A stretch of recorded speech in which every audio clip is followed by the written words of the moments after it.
I'm going to recap the first and second rounds of the Division One Women's Tennis NCAA tournament. Apologize for looking down because I cannot memorize all this stuff. And if you really want to check out who won doubles and what results happened in singles, you could look at the individual school websites about that, because it would take forever and a day to go over who won doubles, what happened in singles. And I'm going to start with the Georgia side of the bracket and go all the way down, and then go to the other side, starting with Michigan side of things, just to make that clear. So Georgia, the 1 seed, defeated Florida A&M 4-0. Georgia Tech defeated Iowa 4-1, and Georgia did defeat Georgia Tech, their rival, 4-0. Not really any surprises there. Now, the 16 seed Washington did defeat Stetson 4-0. California beat Sacramento State 4-0. And actually, California beat the host, the 16 seed Washington 4-0. The 9 seed Auburn defeated South Carolina State 4-0. Wisconsin actually beat Clemson 4-3, and Auburn did defeat Wisconsin 4-1. The 8 seed Duke defeated Bryant 4-0. Florida Atlantic University, as an FAU, defeated Old Dominion actually 4-1, and Duke won that match 4-0. The 5 seed North Carolina defeated VCU, as in Virginia Commonwealth University 4-0, and South Carolina did defeat Kansas 4-0. And North Carolina beat South Carolina 4-0. The 12th seed NC State defeated Charleston Southern 4-0. UCF beat Furman 4-1. NC State actually did defeat UCF 4-1, but I will say, if a few matches go the other way, then who knows what happens. The 13th seed LSU defeated Stena Austin, as an SFA 4-0. USC, as the University of Southern California, beat Memphis, who had to win their conference tournament just to even make the NCAA tournament here, 4-0. I'm saying that because of Memphis's overall record. And LSU did defeat USC 4-1. The 4 seed Ohio State defeated Buffalo 4-0. Notre Dame beat UIC 4-0, and Ohio State did defeat Notre Dame 4-1.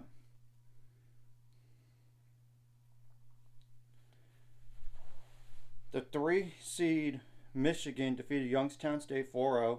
Arizona State did defeat Ole Miss 4-1, and Michigan did defeat Arizona State 4-0. Now the 14th seed Texas defeated Grand Canyon University 4-0, and Boise State actually beat Baylor 4-3, and that was despite Baylor winning 5 first sets after losing doubles. So, and then of course Boise State ran out of gas against Tech the next day, because Texas did defeat Boise State 4-0. And I knew if Boise State would have won that match, they didn't have a chance against Texas. I'm just saying, they're the 14th seed. Now, if it would have been Baylor, it would have been a different, possibly a closer match, to say the least. So anyway, the 11th seed Texas Tech did defeat Boston University 4-0. Stanford did defeat FIU, as in Florida National University, 4-1. And Stanford actually went on the road and beat Texas Tech in Lubbock 4-1. So that's one host site, like a few hosts that are definitely out. But it gets even crazier.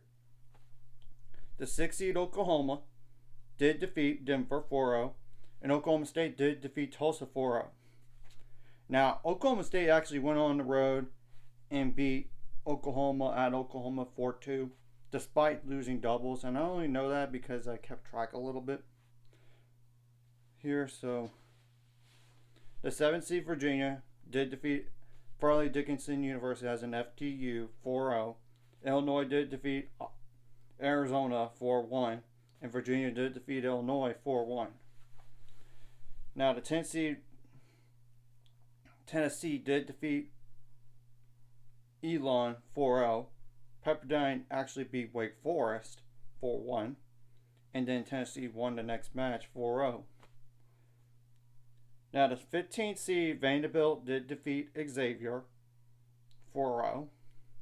UCLA defeated Harvard 4-0. And actually, UCLA, despite all the cross-country travel to get to Vanderbilt, they actually beat Vanderbilt at Vanderbilt 4-3. Now, the 2 seed Texas A&M did defeat Quinnipiac 4-0. And UC Santa Barbara, as in like UCSB, actually beat Rice 4-3, but the next day A&M won 4-1. So that sets up the Sweet 16 matchups, and whoever's in the Sweet 16 is automatically my top 16 for the end of the year when I go over the poll again.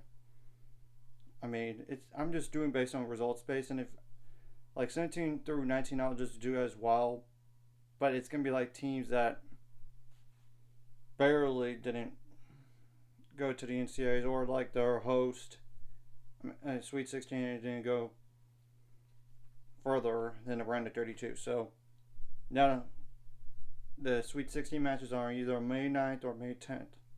And I'll just go over who's hosting and all this. So Georgia is definitely hosting California. And some actually most of these have days and times, with the exception of one of them. They're probably waiting on the men's side of things for Ohio State.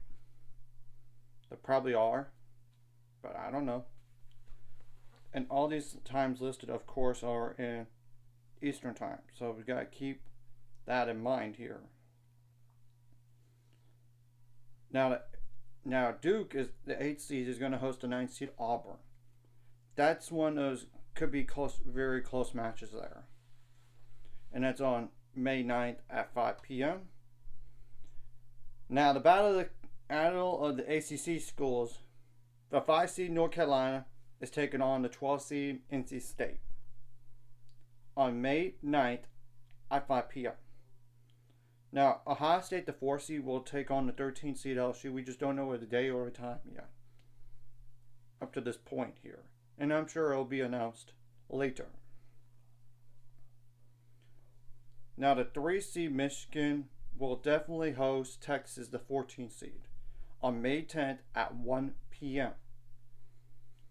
Now, this is interesting because Oklahoma State and Stanford, they're not seeded, so who's going to host and all this? And it's actually Oklahoma State, and they did this in terms of like the ranking perspective on and all this to whoever won is going to those respective regions, who was higher ranked at the very end of the year, and Oklahoma State was. So yeah, and that's that, and it'll take on Stanford at 2 p.m. on May 10th. Now Virginia, the 7th seed, will actually host a 10 seed Tennessee on May 9th at 4 p.m. That's another one of those interesting matchups right there. I mean, 7 versus 10. Now, to 2 seed Texas A&M, of course they will host UCLA May 9th at 3 p.m. So we're going to have to wait and see what happens. So I just want to recap all this, and of course, like a week from now, I will recap the Sweet 16 matches too, but not like who won doubles and what happened in the singles situation. So anyways, if you like this content, hit the like, subscribe button. See you guys later on the road to 800 subscribers. Of course, ultimate goal is 1,000 or more. So reminder that, of course, like video, comment video really helps YouTube background. Some more people see it. Sharing the video does help as well. Some more people could watch, and if you're watching and not subscribed, hit subscribe button, hit the notification bell as well.